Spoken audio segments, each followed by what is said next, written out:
Hello people and welcome to the NEPodcast. And with me today is Nathaniel Hoover, aka GeminiLaser. AKA Flashman85. I have so many names. Why?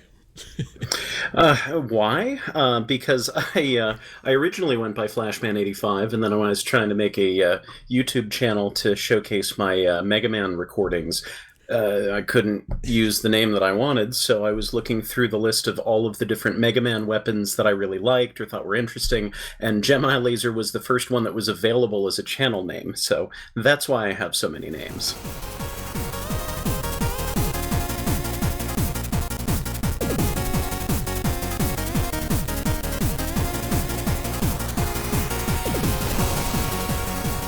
Was that your first name for your YouTube channel, GeminiLaser? Yeah. Because I remember I actually found you at the very beginning, like in 2009 or so. And I remember thinking that, hey, someday I'll make this kind of top tier entertainment. Because I have no idea what GameCola.net is, but I like this guy. Yeah, well, how that actually started, I was a staff writer for GameCola.net, gaming outside the mainstream or video game humor, depending on what time period you were looking at the website. But we wrote reviews and did podcasts and things, and we had a brand new YouTube channel, and I wanted to contribute some content for it. And so one of our fellow staff writers, Michael Gray, was doing a series of the first 6 Mega Man games on the Anniversary Collection. And I mean, this is a story I've told before, but I'll tell it again. But I looked at them, I'm like, I've been playing Mega Man for a long time. It's my favorite game series. I'm decently good at it. Let me provide some content for this channel. So I did my sort of video response, and I started recording Mega Man 1 and released it on the GC.net YouTube channel. And then I did Mega Man 2. And somewhere around there, I'm realizing, well, wait a second, I should probably put these on my own channel. I should create a separate channel for this because it started to become a thing. It wasn't, I don't remember the exact sequence of events, but it was pretty early on where I realized that these videos would probably be good to sort of contain in their own little sphere. Like all of the stuff that we were doing for Game Cola was very Game Cola centric, and it was lots of random videos and games that were more obscure, and there was something about this that felt like it really needed more of a place to itself, and so I simultaneously had them on 2 different channels for a little while. And I was finding that the solo channel was getting a lot more attention, so I eventually stopped uploading to GameCola.net, and I'm pretty sure this is how everything went, but my memory is not my greatest feature, and it's been a long time, so, if somebody knows different, you're probably right. But I did transition everything over there, so the videos that are on my YouTube channel, the release date for the very earliest ones isn't even the actual release date of those videos, because then I re-uploaded them. That was right around when YouTube was doing their, like, super definition or whatever, like, they were just starting to give you better quality videos, and so I re-uploaded them.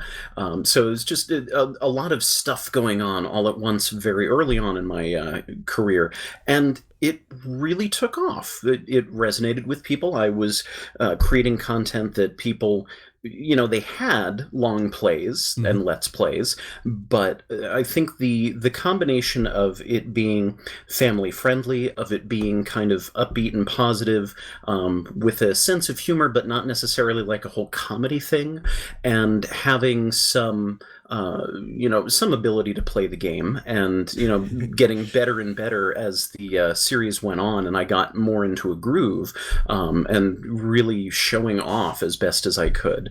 So it was sort of cool for that to go from just, this will be a week-long project of I'll play a couple Mega Man games and upload them to YouTube, and after a few videos, like, this is a thing now. Now I am a content creator. And it was pretty cool to watch a fan base develop, and to have people who were there in the very beginning who are still subscribed to me and still commenting every once in a while. I have people saying like, "Oh yeah, I watched this when I was in middle school, and like I'm an old person now, and I have several grandkids." Well, it's not that bad, but it feels like that sometimes.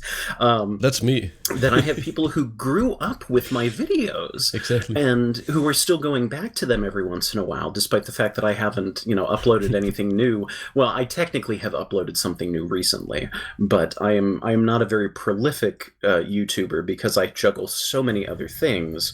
But it's been really cool to see it evolve from this little side project that was just sort of like a Game Cola kind of fluff thing, turning into its own being. And I continued to cross promote with Game Cola, and I continued to record other videos, which I'm still excited about. Nobody talks about them, but I do like a lot of the things that I provided to Game Cola. But that was really something that has had a huge impact on my life. That really defined probably 5 to 10 years of my life.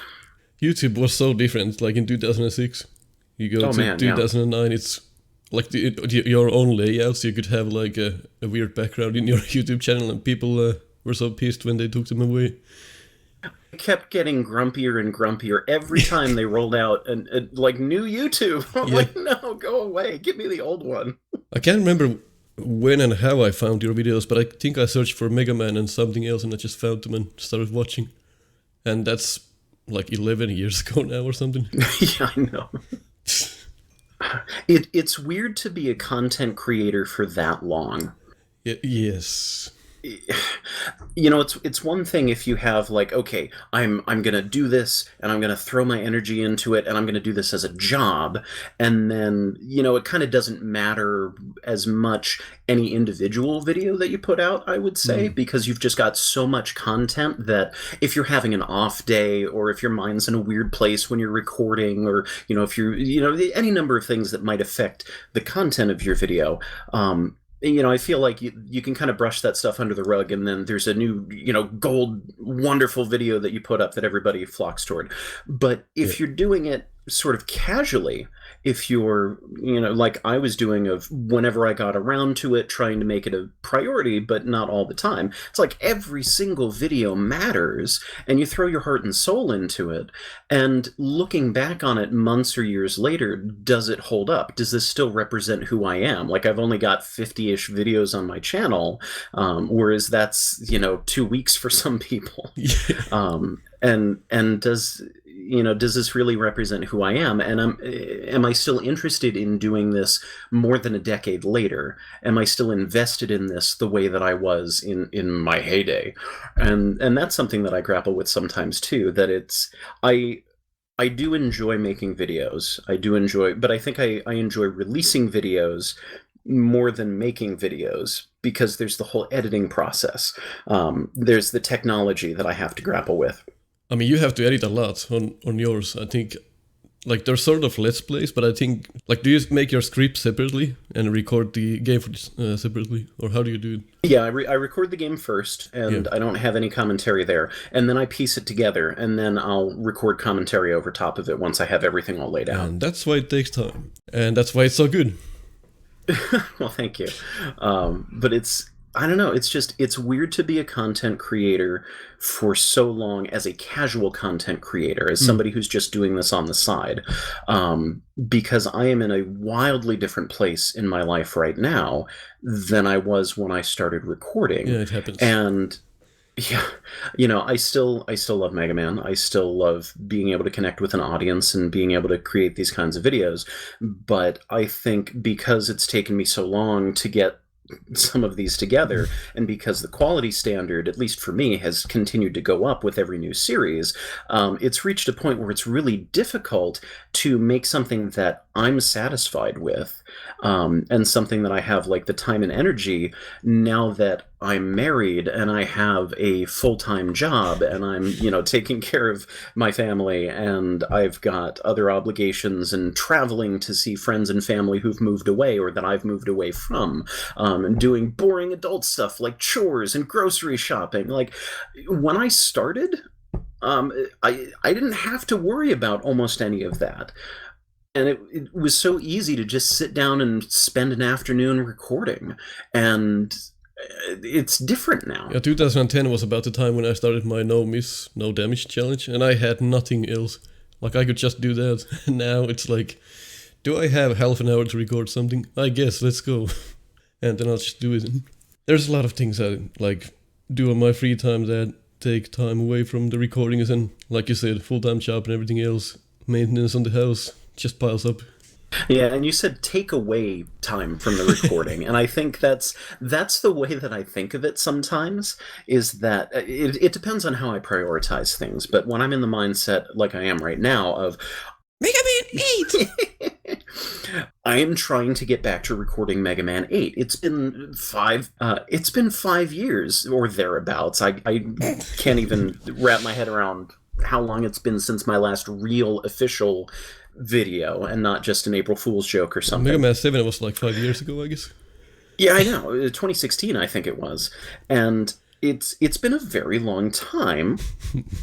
And now that I'd put it on the back burner because I got involved with Mega Man fan games, and I really wanted to focus on those because level design, making games, that's my passion. Recording was just something I was able to do, but making games was something I have always wanted to do and loved doing. So when I had that opportunity with the Make a Good Mega Man level, the first contest, I threw myself into that, and I was not expecting it to turn into a whole franchise where we had a second game and a spin-off and another spin-off and a third one that I became a judge for, not just a participant.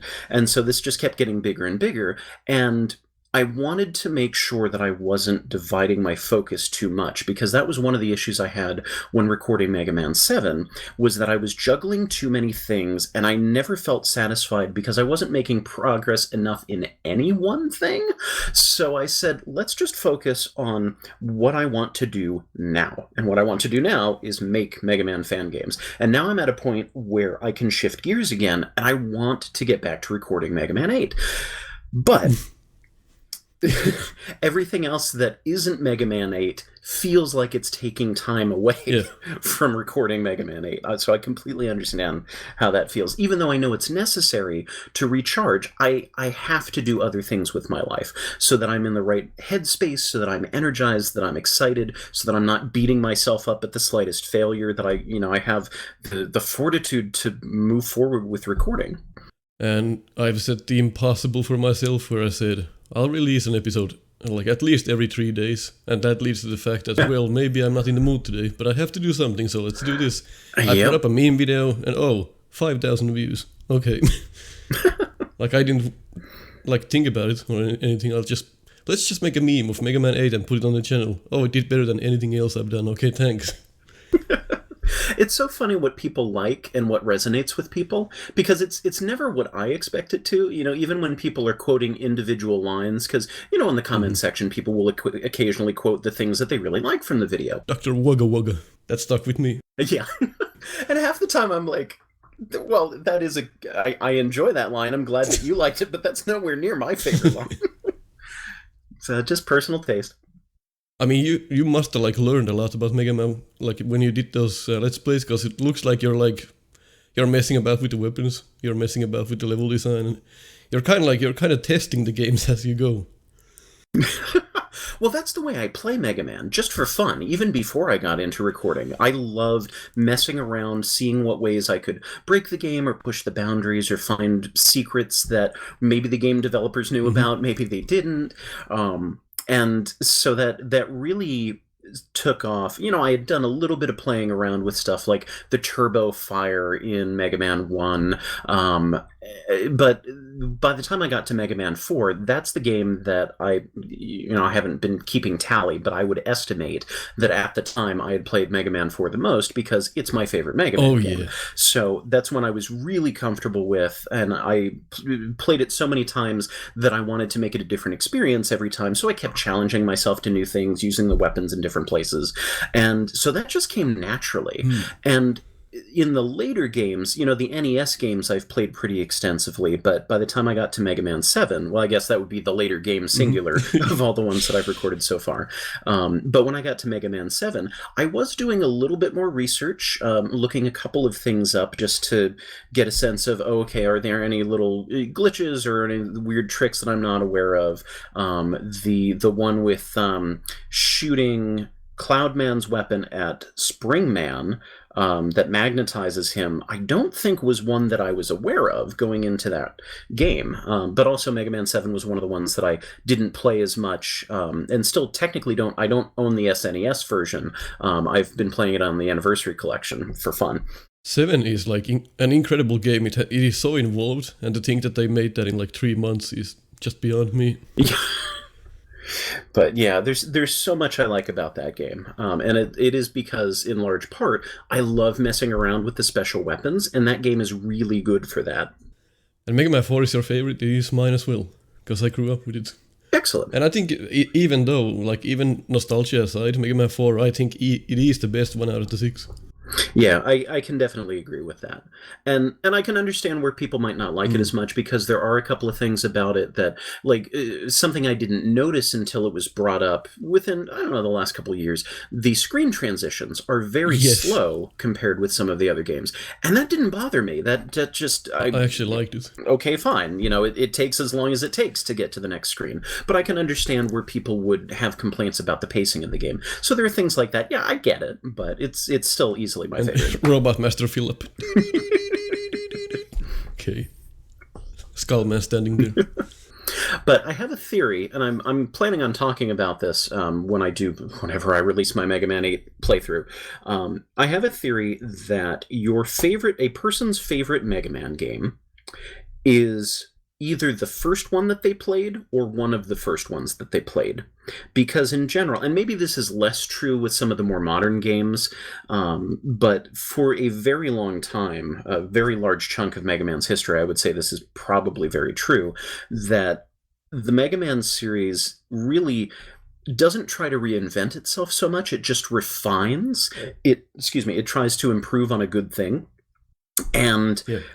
In a sense, if you've played one Mega Man game, you've played them all. I mean, that's not really true, but effectively, you can choose the order that you fight the bosses in. You get the boss's special weapons. Control is generally very tight. Music and graphics are generally cutting edge for the time, and really catchy and engrossing, like the art style, the atmosphere. Like, there's a lot of things that are just very consistent across the whole series that are hallmarks of the Mega Man experience. And so, if you're enticed by any of those things, you're going to love Mega Man. It doesn't really matter which specific game, because those core components are in basically every one. So it's just a matter of, what are your expectations for Mega Man? And so if you go in playing Mega Man 4 first, which is almost 4 was one of my first ones.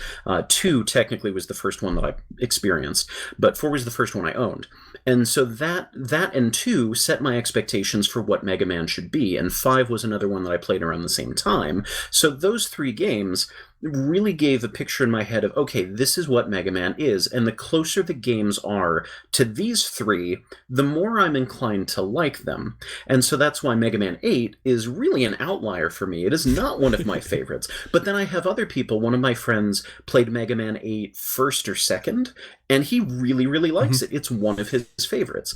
And I really do think it's because that sets expectations. It still has all of those hallmarks of, the tight control and the boss choice and all of that, but some of the specifics about it give you an idea of, okay, this is what Mega Man's like. And well, if you look at the big picture, not really, but it's still, you don't have anything to compare it against. So if it's fun, you're not thinking like, well, yeah, this is fun, but it's no Mega Man 7. It has to do a lot with nostalgia, I guess. And when I made a video a long time ago, it was called Mega Man 2 versus 4, where I basically... I said that in my opinion 4 is much better, and here's why. And the end game is one of the reasons why Mega Man 2 I think is a worse game. And a lot of people saw that as, hey, now that the truth about Mega Man 2 has come out, let's all hate it. And now they blame me for like saying that Mega Man 2 is a bad game. Well, what I've observed of the newer crop of Mega Man fans who didn't grow up with the games that I grew up with, who were introduced through Mega Man 9 or 10, there definitely is a sentiment that at the very least Mega Man 2 is overrated, if not outright bad. And maybe there's some influence of that, like what you were talking about with your video, but I think it could also just be that anybody you talk to, at least from my generation, who grew up around Mega Man 2, would probably tell you Mega Man 2 is the all-time greatest NES game or Mega Man game, and if it's not that, it's Mega Man 3. And all of the other games that came after it, they don't even exist. Pretty much. And that was sort of the mentality for the longest time. And if you were a really die-hard Mega Man fan and you played everything, like maybe you would have different opinions. But the majority mindset was 2 is the be-all, end-all. That's because people played a lot of 2, and when people wanted to make reviews online, they probably booted Mega Man 4, 5, and 6 like once and made a review and said, well, it's Mega Man, it sucks. Well, and the other thing I think about that with 2 is, especially if somebody played 1 first, or again, that first exposure to Mega Man, this is something new and different. It's, if you've played 1, it's like, oh, wow, look at all of these new item utilities that we have. And we have E-tanks and more bosses. And wow, this is so much bigger and flashier. And wow. But if you haven't played any Mega Man games previous to that, you have this experience of, wow, freedom of choice, some kind of puzzles to it, some strategy, tough but fair, and you get this concept of, well, this is Mega Man, give me something else that's going to blow my socks off like this one did. And then you play the next game in the series, and either you're like, oh, wow, Mega Man 3 is awesome. I get to refight these Robot Masters in a new context. And now I have Rush, and there's Proto Man, who's super cool, or Breakman. And so you still have that sort of, wow, look at all this cool new stuff. And so you think that novelty is one of the hallmarks of Mega Man, which really it isn't. And then you get to 4, and you're like, well, this isn't, knocking my socks off the way the last game did or the last 2 games did. So obviously it's terrible because it isn't giving me the same level of novelty that the others are. And I think that's where people started to write off the rest of the series. And so you have this culture of Mega Man 2 or maybe 3 is the absolute greatest, and everything else, forget about it, don't even bother. And then you have this new crop of gamers who have been hearing this or have seen this or read this online. And if they're anything like me, my reaction to mainstream stuff tends to be reject the mainstream just because I want to be different. I don't know why there's that little rebellious streak in me, but I wonder if that might be a little part of it too, is just people got or the games got overhyped. And people finally played them like, yeah, best game of all time. Well, look at all the sprite flicker. I can't beat the boo beam trap. What happened to my E-tanks when I got game over? Like, I can understand there being complaints. Yeah. Use all of your crash bomber before the boo beam trap to get the items behind the walls, and then you don't have enough weapon energy for the boss. Okay, thanks. And Mega Man 4 had the Cossacks Castle, which I thought was pretty sick. And then you had Mega Man 5 and 6 kind of do the same thing. The Proto Man thing, and then with Mr. X, it had bigger castles and bigger adventures there than in Mega Man 2, because the end game for Mega Man 2 was really short, and the stages were like a few screens, except the first one, but that was the main difference there. And I really liked the length of Mega Man 4 as well, and they never dropped the ball. It's just like every stage is good. Something interesting that I cannot remember where I read this or heard this, but one commenter was criticizing Mega Man 4 and saying that the music for the Cossack stages and the Wily stages should have been reversed, because up until that point, the Wily stages had always been a bit darker, a bit more intense, and that was more like what the Cossack music was, whereas the Wily themes were sort of more energetic, intense, and like, yeah, we're gonna do this. But the Cossack music sounds Russian, so that's why it's so Cossack. But it's interesting to me what things people come up with when they're really looking critically at a game, because I value people thinking for themselves and thinking critically about things. And even if it's something that I don't agree with or that I can see, but I'm like, yeah, okay, but I don't feel as strongly as you do about it. I respect people who really think hard and dig deep into their opinions. And if that's part of why you don't like Mega Man 4, I'm all for it. You know, I like that thought process. Like, good feedback is good when it's good, but if it's just like, well, I hate this game because I don't like it. Okay. People didn't seem to like the fact that in Mega Man 4, Wily just escapes. They're like, oh, this is the worst game because it has the worst story. Didn't think you played the game for the story, but okay. I mean, not that it was appreciably different from Mega Man 3, where a big junk block falls on him and we just walk away. God. Well, Mega Man 8. Haha.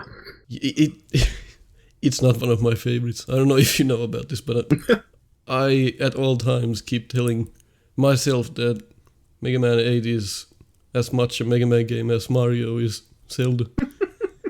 It is so different. It is like all the weapons, pretty much they do the same damage no matter what weapon you use. And there's like 5 different enemy types in the entire game. It's like, hey, this is kind of like Mega Man X, but you don't have a dash. I'm done with Mega Man 8. I keep noticing things that I hadn't noticed about the game as I'm recording this playthrough or attempting to record this playthrough. Partially because I'm spending so much time playing and replaying these levels that it's hard not to notice some of this stuff. But part of it's also, you know, I don't play this game unless it's part of a Mega Man marathon. Like, I played it once to try it out, and after that, I don't just pick it up for the fun of it. I pick it up because I played 7 and 6 before it, and I guess I need to keep going. Power shot! But I'm noticing that, and again, should I ever be able to release these, I'll try and talk about this in my videos, but I am noticing that the enemies are very samey. You can walk through a lot of the levels if you just keep mashing the attack button, and there are elements of randomness that I think I was conscious of playing through the game before, but until trying to practice and perfect a run, it didn't really register with me just how much of the game relies on frustrating amounts of randomization. So, you know, there's little instances of this, like in the intro stage, you've got the birds, the robo-birds that go flying at the very beginning, and that's different every time you play. And so I had wanted to capture a run that happened to have a nice distribution of robo-birds that looked pretty and aesthetically pleasing. And half the time, like, all of my better runs were like, oh, well, they're in one big clump and nothing interesting's happening. And so, like, that's just a minor thing. But then I get into some of the gameplay, and some of the enemies either really do behave randomly, or they've got some sort of AI that I haven't been able to figure out. That's something, you know, like when people were telling me after I had recorded my playthrough of Mega Man 4, oh, you can tell whether Brightman's going to use his flash attack or not depending on the health bar, which I didn't realize before. I didn't think in terms of nuances like that, and now I'm looking for that, and I can't find that nuance with some of the enemies in Mega Man 8. I'm looking at Frostman stage is the one that I'm working on trying to record right now, and you've got the bats in the elevator, and they show up at random places along the top of the screen. So every elevator ride, no matter what I do, they're in a different spot. So there is some element of needing to be able to improvise and react and anticipate that is making it that much harder. You know, not that it's a difficult section to get through, it's actually very easy,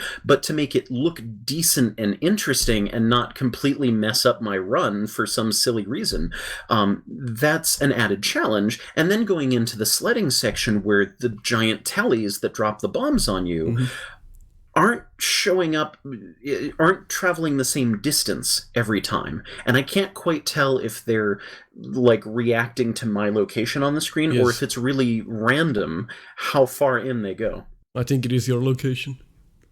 And that's what I thought, but I keep trying to like angle myself exactly perfect for one particular trick that I really want to capture, and I don't want to relegate to the the bonus videos. I would love to have that in the main run and not just one of these, oh, hey, here's this cool moment that I couldn't duplicate enough.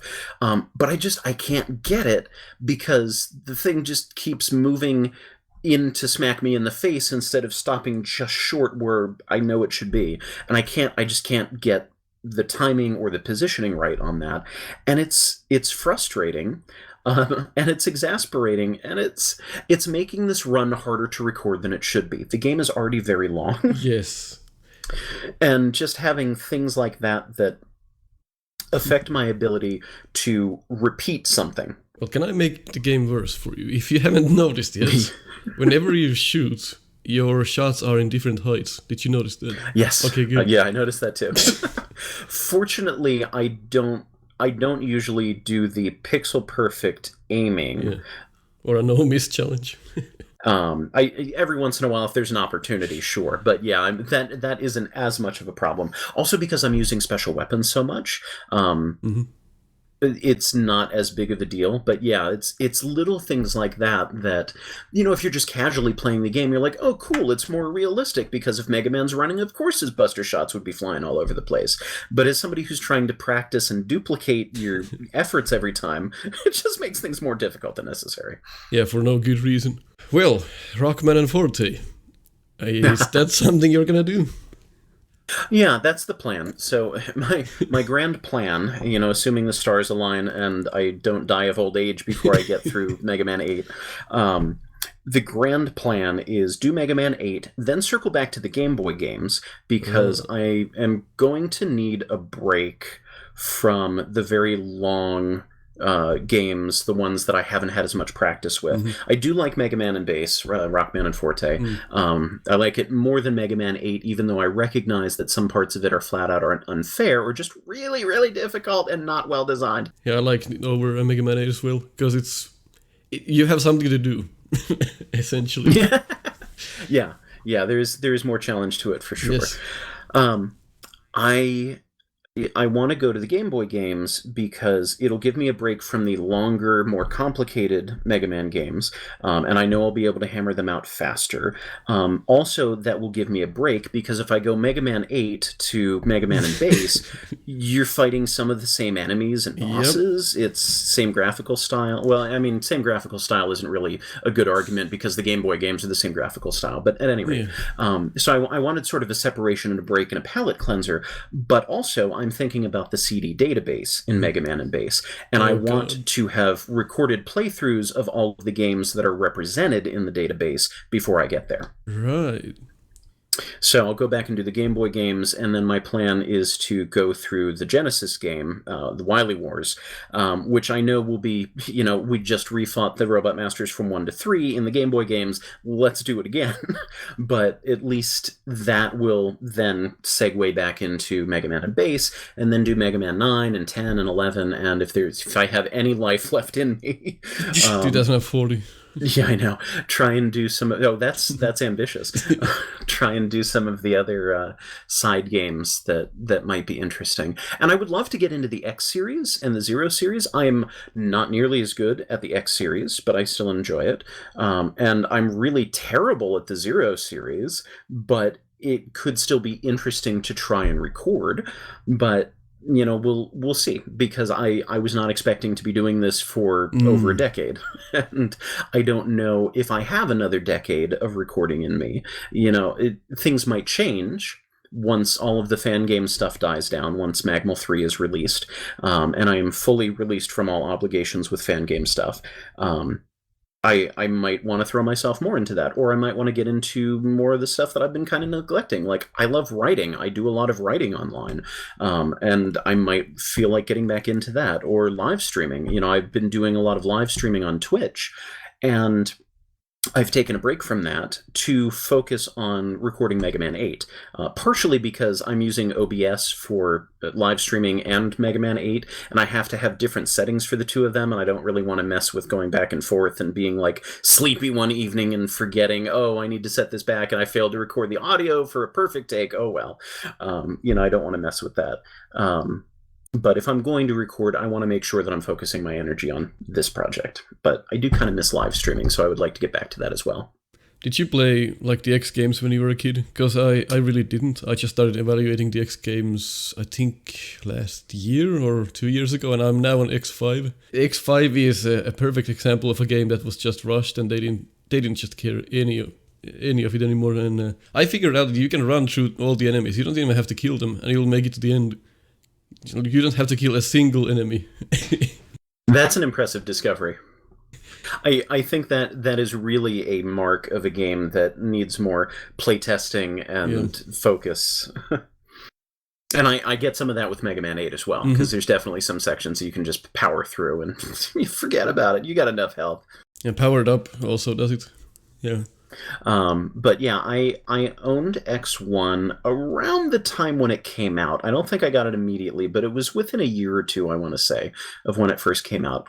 And I played it, and I didn't love it as much as the classic series, because Well, X is kind of numbless. Like, you just run through the game and you're just firing, and you don't really think about it. You're just dashing through the game. Well, and some of that's okay, because there's sort of a sense of motion and rhythm to it that's really exciting.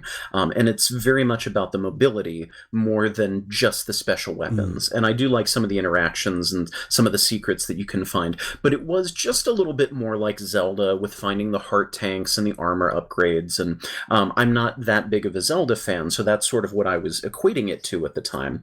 And I did play all the way through the end, and I got to Sigma's second form, and I couldn't beat it. I could not figure out how to beat that boss, so I gave up. I just said, this game is too hard, it's no longer fun, walk away from it. And then years and years later, on a whim, I picked it back up again. I said, you know what, I'm a big enough Mega Man fan, I should really give Mega Man X another shot. And I played through it, and I figured out how to beat the boss. It was still a challenge, but it wasn't unwinnable. And then I was very late to the game, so fortunately I have a friend who's also a big Mega Man fan, and so he gifted me on various birthdays and holidays with X2 and X3. So I actually have those on the original hardware and was able to play them before the Anniversary Collection came out, but I didn't own a PlayStation. So I was playing X4 on a friend's PlayStation, and then X5 and X6 on the the X Anniversary, or the X Collection, I'm sorry. Let me get my terminology straight. So I was very late to the party on the X games, but I'm still not nearly as much of a fan of the series. Like, Mega Man Classic, all-time favorite video game series. Mega Man X, it's maybe a favorite by association, but realistically, it is not in my top 10 if we are separating that out from the rest of Mega Man. It seems like we can't disagree on a single game, because so far what you told me is the same things that I think are good games. I mean, I'm sure we can if we dig far enough. Yeah, but it's rare to find someone who actually likes Mega Man 4 over the others. You know how rare that is? I do. And you worked on Joe's. Is that finished? I haven't really checked out. Oh, yeah. Yes. So that was finished a couple years ago. So Joe's, a Proto Man adventure, was conceived as a glorified Magma level. I was developing it after Magma 1 wrapped up, and I thought it was just going to be like, give it a month tops. I'm just going to throw together a single, very long stage that showcases all of the more interesting things that you can do with Sniper Joes than just plopping them in the middle of a hallway to block your path, or putting them at the top of a ladder to waste your time. Like, there's actually interesting things you can do, because I've played, so many of the official Mega Man games. I've played so many fan games. I've played some of the levels that people created for Magma 1 and then Magma 2 after that. And I know that there are other ways you can use this. It's an iconic enemy, but iconic gets boring really fast if they're used in the same way every time. And so the game was conceived as just sort of poking fun at that, but also hopefully inspiring people to use Joes in more interesting ways. And it kind of spiraled out of control. I really tried to keep it small. I wanted it to be a one-man project, and maybe like, okay, I'll call in some composers for the music. I'll call in some programming savvy people for help if there's something I can't figure out how to make work. But I really want this to be like a solo project. I don't want it to get big and unwieldy. And it got big and unwieldy because I just kept adding to it and saying, oh, I can do this. And I still tried to keep it small, but it kept expanding. And it took me, I think, about 2 years. And I've written pretty extensively on my blog, nathanielhoover.weebly.com, about the whole process of making this game. But there were a lot of hurdles. Like, I am not a programmer. So just getting the game to work at all was really challenging for me. But on top of that, there were a lot of issues that I ran into as the game was getting bigger than expected. Like, I had wanted to pick some different gimmicks that were already in the engine that I was using, because I was using the engine it was Blaica's engine modified for Magma 1, and I wanted to use what was in the engine and some gimmicks that were also very easy to program. And I wasn't looking forward to, what is this ultimately going to be? And so in the first stage, you get introduced to the Joes. Second stage, you get introduced to the gimmicks. Third stage, we start mixing and matching some of the gimmicks. And by the fourth stage, you're mixing and matching all of the gimmicks, but some of them were not conceived to play together in the first place. So I ran into some issues of like, oh boy, what do I do for this room? I gotta have something. And so it was a great learning experience. For me as a game designer, as a level designer, really giving me an appreciation for all of the fan games that I live stream. Because I know what it's like. I know some of the struggles that you go through, especially if you're one person or one person with a bunch of people who are willing to help you out, but not having like a formal dev team of people who are working, collaborating to make this happen. So the game came together, and I was very excited about it. I had generally very positive feedback from my playtesters, and I got a pretty decent group of playtesters, a lot of different people, different backgrounds, different skill levels, and opinions about Mega Man games. And so I really wanted to be satisfied with this and happy about it, and have my playtesters be happy about it before I brought it to market, as it were. And I was expecting a better reception to it, and it was torn apart when I released it. Yeah, well, like Mega Man communities, they are harsh, and there's just something about like people getting together and playing their like favorite franchise. They often go about it with like a negative mindset, because they always think, well, it can't top what I've already played, so here's my mindset going in, and that's gonna happen. Well, part of it was the marketing, because I guess I didn't explain hard enough in the description of the game, or even with how the gameplay teaches you how to play the game. I don't think I communicated well enough that it is really more of a puzzle game. Like, yes, you can kind of tank damage and just plow through it, but it's really meant to challenge your brain and make you stop and think about every situation of, do I even need to fight these Joes in the first place? What are their patterns? Like, really learn and understand this well. And I don't think a lot of people understood that about the game, and were just sort of like, oh, I can just plow through the whole thing and this is really boring. There were people who had issues with the game engine, because Blaica's engine, it was like the last game made in Blaica's engine. Everybody else had moved on to Mega Engine and then Mega Mix after that. And everybody's like, 30 frames per second? I can't play that. I'm like, I don't even notice the difference between 30 and 60. So I was getting complaints about the tech. Again, not being a programmer and only getting help from actually competent programmers when I knew there was something that I couldn't fix, there were still technological issues. Like, I have item 2 in there, and it barely works. It's held together by duct tape. It's ridiculous how often this weapon broke before the final release. It's a miracle it's in the game at all. And that was something that people kind of picked up on right away. Like, oh, this is totally broken. The programming's so junky.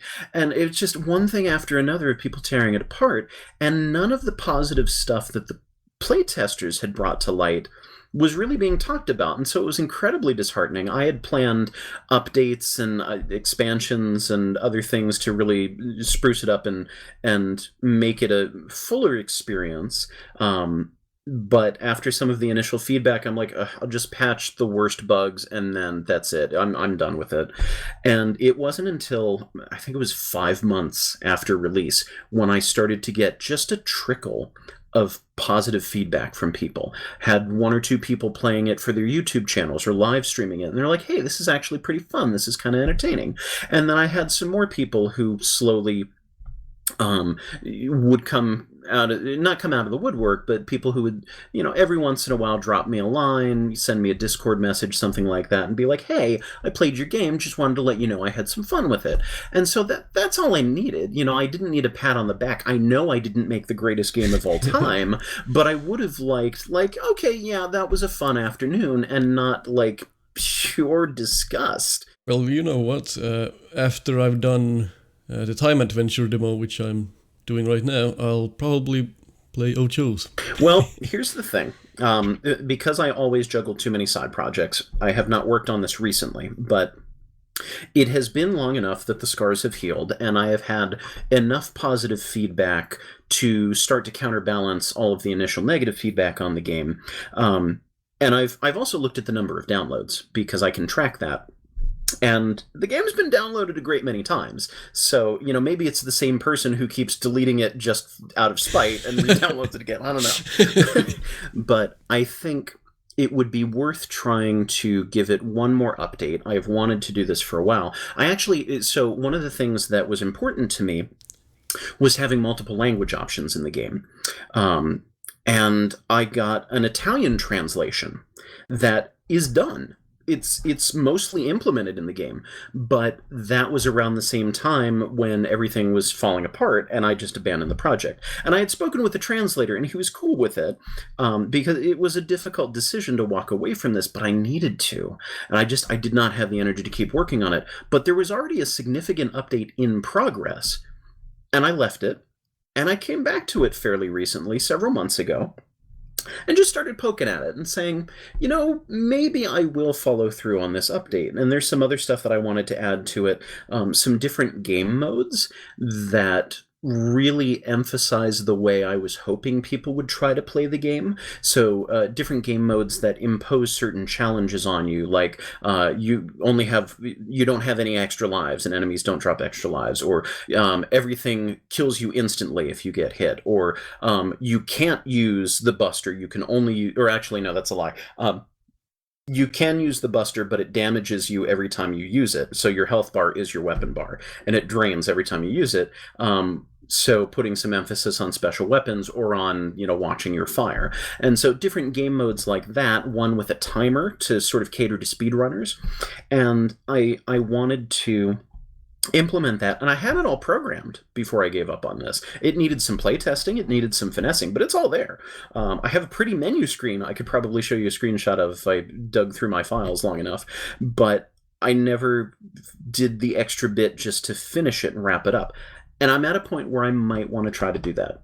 So you might want to wait. Again, it could be years before I finish that. It could be not at all.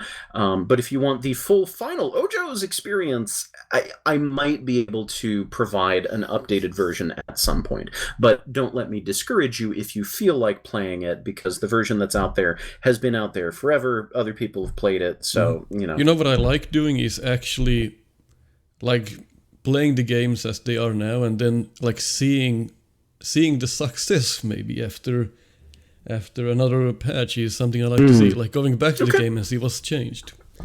And usually when I go into fan games, I've done probably not 100, but I've done a lot of fan game evaluations, and you would be surprised how many times they have this the same kind of problems, even if it's not the same engine. Yeah, there's really something about people creating Mega Man fan games where maybe they didn't play them enough and didn't know how they were supposed to work. But there's a lot of similar things. But I'll try to have an open mind for Ochos, and because I haven't heard anything of it, I haven't seen it, I haven't heard anyone talk about it, so it's gonna be probably interesting. And then when you make your patch, I'll probably pick it up again and see what's changed. Yeah, that would be cool. Yeah, I absolutely welcome more feedback and different opinions, and especially from somebody who does this so much so often for Mega Man, and someone who doesn't have any preconceived notions about it. So, yeah. Aside from what I've tainted your mind with by talking about it just now. I'll just forget about it. I'll take this out. I actually was kind of curious. So when did you get your NES? Like, how old were you? Because I was 4. I remember it was 92 and I was 4 and I got my NES. NES actually came a bit late to Finland, so that's why. I want to say I was 5. I'm pretty sure I was 5. Or close to it. Absolutely in single digits. Still when it was on the shelves and not sometime later when, you were picking up at yard sales or whatever. And my first 3 games were, of course, Super Mario Brothers Duck Hunt, which I was never very big on, but, it was a game. It was something to entertain me. Gradius, which I used to play with my father, and I have fond memories of that one, and it took decades before I got into any of the other Gradius games. It wasn't until the Wii Virtual Console I saw that they had Gradius 2 on there, and I'm like, wait, let me get into this. And then I was on a Konami kick for months, picking up the Castlevania games that I had never played, picking up the rest of the Gradius series, and I've really enjoyed it, even though I am terrible at shooters like that, space shooters, but I still enjoy them. And Crystallis. And that one is a cult classic, but that's one that I've really been a super fan of, in part because of the nostalgia, in part because it's one of the first games that I ever owned, and one of the first ones that I ever played all the way through to completion. But that one, I needed Game Genie to get through it the first couple times. I was just not good enough at strategy and self-preservation to get through without infinite magic and extra starting money and all that. But it was cool to play through that one in basically super mode with Game Genie, having all these cheats to help me out, and then revisit it later in life playing it honestly, because I knew where everything was and the general flow of the game, but it was a brand new experience because it was a real challenge for the right reasons, not just challenging because I was bad at video games. Yeah, I was gonna ask if you had any, like, bad or frustrating games that you liked and nobody else liked, because I saw the Nerds video on Dr. Jekyll and Mr. Hyde, and I was like, it can't be that bad. I played it and I was like, okay, maybe it is a bit bad, but I actually learned it and now I can beat it. I actually did a speedrun category of it for good ending. And then the other one was Silver Surfer, again, like people don't really like that, but I actually beat it without dying and without using any bombs. It takes a long time to learn, but I do kind of like those games. Well, if we're talking games that I played very early on in my gaming career that were very frustrating and too hard for me, there is, of course, everybody knows about E.T. the Extraterrestrial for the Atari 2600. My family had an Atari 2600 that we kept at my grandparents' place, so that was always a cool treat anytime we were down to visit. And I had such a hard time with that game. I didn't understand any of how it was supposed to work, and that made it that much more difficult. But then I'm looking through my backloggery here just to jog my memory. So the first Game Boy game, Dr. Wily's Revenge, Mega Man, not the first Game Boy game ever, but the first Mega Man Game Boy game ever. I am not a fan of Dr. Wily's Revenge. Like, I've played... It's kind of unfair. There's a lot of, hey, you died. Yeah. Well, and I noticed, too, I played through it with a friend fairly recently, and I was keeping track of how many power-ups and what type were dropped throughout the game. And it was overwhelmingly weapon capsules. They rarely gave you energy, and they basically never gave you one-ups. And so I understand that's sort of kind of encouraging you to use weapons a bunch, but that clashes with all of the NES games, where there's usually some sort of decent balance of different power-up types. Except Mega Man 5. He's dropping you one-ups every single time you kill an enemy. I think it's based on frames on a lot of NES games. Like, they have the randomizer, and depends on what frame it is the item that drops. Because in Mega Man 2, when you kill a bunch of those Kopipies from the egg, they can all drop the same item on the same frame. There's a lot of like weird things about Mega Man. I love all of those weird little details, and as someone who has done some game programming, I enjoy all of the fun little tidbits that I can share about. Oh yeah, that's how that was programmed. Like so, for example, in Ojo's, I don't think this will spoil anything to say that there is a formula to calculate what item might drop when you destroy an enemy, and it takes into consideration the difficulty setting and how much health you have, and I believe how much weapon energy you have as well. So the worse you're doing, and the easier your difficulty setting is, the more generous the power-up drops are going to be. Oh, I see, so I have to play on hard. And it's not anything that's really, really noticeable until you're like on the extreme ends. But I like little stuff like that, where there's things going on under the hood that just give the game that much more character. Yeah, I sometimes like wonder when people made the games like almost 40 years ago now. They might have coded something in that people only notice like now. Like after 40 years, somebody notices, hey, did you notice this? So somebody coded that in like ages ago, and only now somebody knows. People are still discovering wild things about Paper Mario, I think, and Mario 64. A lot of the N64 games, I think, are getting more attention nowadays. Guess what we discovered after 20 years? People have been speedrunning a game. Best running time is an hour, and then somebody comes in, I can actually beat this in 5 minutes. Look at this. Yeah. Well, there's two topics that have been discussed quite a lot in this podcast, and it is the idea that a Mega Man game should have infinite lives. What is your take on this? Because I think no. that was one thing that I think a couple of playtesters suggested for Ojo's was adding the option to give the player infinite lives. To which I said no. There is a place for infinite lives in games, in the Magmal games, for example. There's no quality control. It's anybody and everybody submitting their own games, or submitting their own levels. Maybe they've got game design experience, maybe the level's fair, maybe it isn't. Like, there's any number of variables. So the whole point of that is to experience what people created. It's not so much beat the game and prove your mettle, it's experience these creations. So infinite lives facilitates that goal of experiencing everything.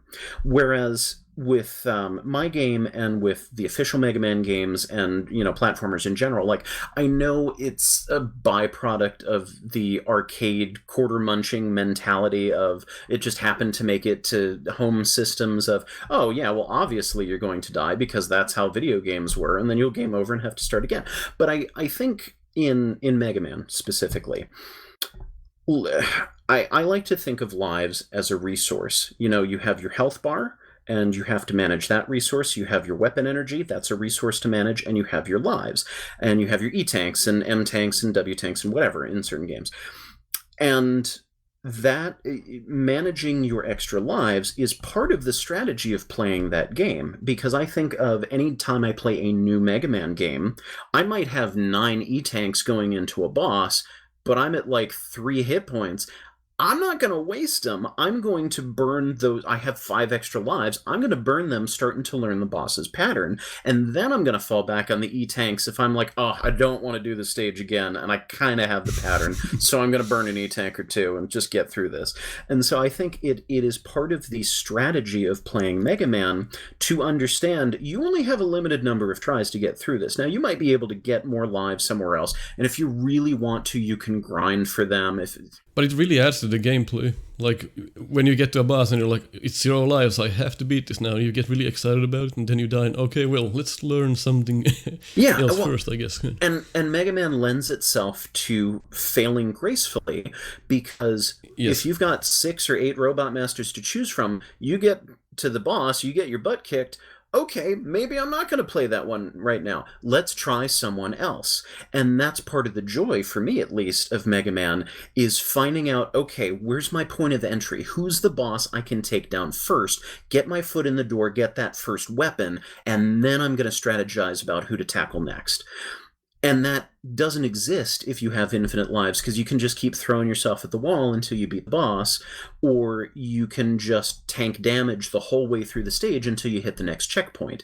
And yeah, if it's one of the more platforming heavy ones, or if there's more instant death, you can't really do that as much, but it's still, it lessens the necessity to really learn the game. Yeah, kind of like what Mega Man 8 for some reason did is that when you game over, you still get to continue from the checkpoint. That's really weird, but it's how PlayStation loads the stages, I guess. Yeah. That's the same kind of thing, like, if you can just keep trying, then what's the point of really playing? Yeah. Yeah, it's the games where when you game over and it puts you at the exact same checkpoint that you would have gone to if you had just died normally, that a life system makes no sense to me there. And I had mentioned Mario 64. That's another game where a life system doesn't make sense to me, because that is a game about exploration. And Exactly. I feel like there's not really any, like, you just get kicked out of the painting if you die, right? You know, it's not like there's checkpoints everywhere. So that feels like it was just a holdover from the 2D games, and not because it actually serves the gameplay. So yeah, there's definitely places where infinite lives are preferable, but in the case of a traditional Mega Man game, I feel like there are better ways to easier for a more casual audience. Yeah. And then the other one, which I was curious about, was the store system, or the bolts. Because I always thought about the store as, well, let me scum the game because I'm not good at it, so let me just farm for bolts and get myself like 9 lives and 9 E-tanks. What I would like to see is like a special shop, like in Mega Man 8, I guess, where you have these like weird power-up systems and stuff you can collect. That makes a bit more sense.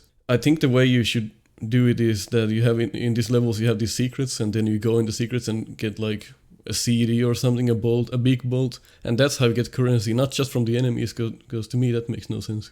Yeah, I don't know. I can take or leave the shop. I don't have strong opinions about the shop. I think Mega Man 8 would have worked really well if it were possible to completely buy out the shop in a single playthrough, but there aren't enough bolts. No.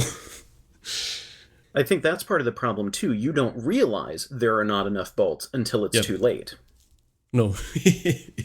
They just didn't put their minds into like Mega Man 8 as much. They just wanted to make it look good, which, well, I guess it kind of does, but everything else is... I don't really consider it as a Mega Man game at this point. Apart from like NES games and console games, did you play on any like old PCs like IBMs and such? Oh yeah, playing DOS games. I am at least as much of a PC gamer as I am a console gamer. I mean, the number of games in my library isn't evenly balanced between the two, although I haven't checked and done a comparison lately. But especially now, I am much more of a PC gamer than a console gamer, which is flipped from when I was younger. Well, now consoles are like PCs, so. Well, yeah, but I'm usually behind the times. I'm usually 5 years behind all of the modern stuff, partially because of the price drop, partially because I don't want to bother with new stuff until I know that there's going to be enough on that console to justify picking it up. So, and on PC, I've been playing a lot more recently because there's the ease of digital download. There was a time when I was all about having physical media, things that will last the test of time. It's mine, I own it, I don't need to be connected to the internet to use it. But then I moved into a place where shelf space is at a premium, and all of my games are shoved in a drawer and not out on a shelf on display like they used to be. Well, because I have other things out on shelves right now, so it's really a matter of priorities. I actually just sold my NES collection, like 200 PAL games. Wow. So physical games don't have the same allure that they used to, and with things possibly getting damaged and not working as well, like my copy of Mega Man 2 has never worked well, so it's always rolling the dice every time I try and load it in. I'm like, am I gonna play this time or That not? actually reminds me, when I was a kid, I actually bought Mega Man 3 used from a shop, and it didn't really work, like it very rarely worked. I actually brought it back and I swapped it to Rad Racer. Though I don't think it was a bad decision because I got to play Rad Racer and I knew what it was, and now later on I found out Mega Man 3 then. So not a big deal, but it's kind of hilarious swapping Mega Man 3 for Rat Racer. That is an interesting choice. I was a dumb kid. Hey. But I did a lot of my tastes in PC gaming have sort of changed as well, because toward the beginning I was more into tactical strategy type games, real-time strategy games, because that's what one of my friends was big into. So Command and Conquer Red Alert and Warcraft 2 and those kinds of games. But I also got into first-person shooters early on, and so I fell in love with Star Wars Jedi Knight, and I played Jedi Knight 2 and 3, which I also love. And I got into that, and No One Lives Forever, and some of the other, like, I'm not into gory, bloody shooters. Like, I have played Doom, but that kind of thing is not my thing. But I'm very much into those games. I am into adventure games. I've always liked adventure games, but they've become more and more of a favorite recently. It used to be platformers were king, RPGs were second, and then adventure games were third, and then any other genre. Like, I wasn't great at racing, wasn't great at fighting games. Like, maybe I would play one every once in a while. Any of those other genres. But those were the big ones. And as I've gotten older, really adventure games are first and foremost. Platformers I am good at from having played them so much, but so many of them are so stressful now. I play games as a form of escapism to relax, and platformers don't relax me anymore. They can be good for a thrill sometimes, but I find myself gravitating toward things that make me feel smart or allow me to blow off steam because I feel powerful. Or, I was getting into Ancient Planet, a Steam game, which is tower defense, and I don't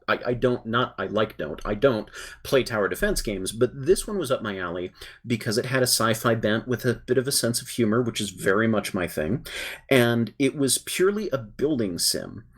All you did was build the turrets, and they would auto-function. You didn't need to manipulate anything. Like, there's a laser option, so you can manually bring this beam of death down onto the battlefield. But for the most part, it's a construction game, and that's another genre that I really, really love. Your SimCities and your SimCity 2000. That's what. SimCity 2000 is my favorite in that series. And Civilization 3, Heroes of Might and Magic 3 is another favorite, and that one's combat and construction. But those kinds of games were the ones that I really got into, and I'm rediscovering them now because there is still a challenge to them, but they don't feel as stressful as dying repeatedly and going back to the checkpoint. Yeah, in the US, did you have shareware floppy games that were sold in stores?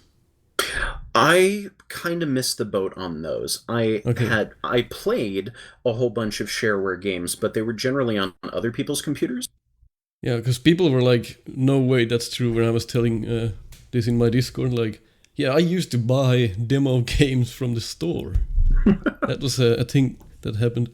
And also, I think one of the weirdest things that happened when I was like 7, my parents bought me Duke Nukem 3D. Oh, wow. And I was scared. I mean, like, every room I went in, I remember I was like against the wall, just blasting everyone. I have to play this because it was bought to me. And nowadays, I don't think you can even like buy, like, kids can't buy games that are not like if they're X-rated or something. They have the ESRB rating system now. Yeah. So back then, I mean, you could just buy anything. You were like 6 or 7, you go buy Duke Nukem 3D. That's okay. Nobody really thinks about it. Something interesting about the whole rating system concept that I'm noticing more and more with TV shows than with video games. But I am noticing that people have kind of stopped labeling violence as something potentially objectionable. They'll still flag language, they'll still flag nudity, they'll still flag drug use, but violence just isn't on the radar anymore. And I've been caught by surprise because I am very squeamish. I have a very weak stomach. I do not handle blood and gore and guts very well at all. And there have been a number of things I've tried to watch recently where Netflix will tell me, oh, it's TVMA for, X, Y, and Z, none of which are violence. And then all of a sudden there's like somebody getting dismembered or, oh, there's a big pool of blood or something. I'm like, you didn't think that was important enough to warn me about? And it's very frustrating for me and kind of a sad statement of where we are as a society. That's where weird. Bloody violence isn't worth noting, but oh boy, they're smoking a cigarette. There's some, like, they have weird rules on it. Probably doesn't, most of the time doesn't make any sense. Didn't think it was that bad, because I haven't really, like, paid attention to any of those. I mean, it might just be a couple of isolated incidents, but it certainly feels like it's getting more and more that way.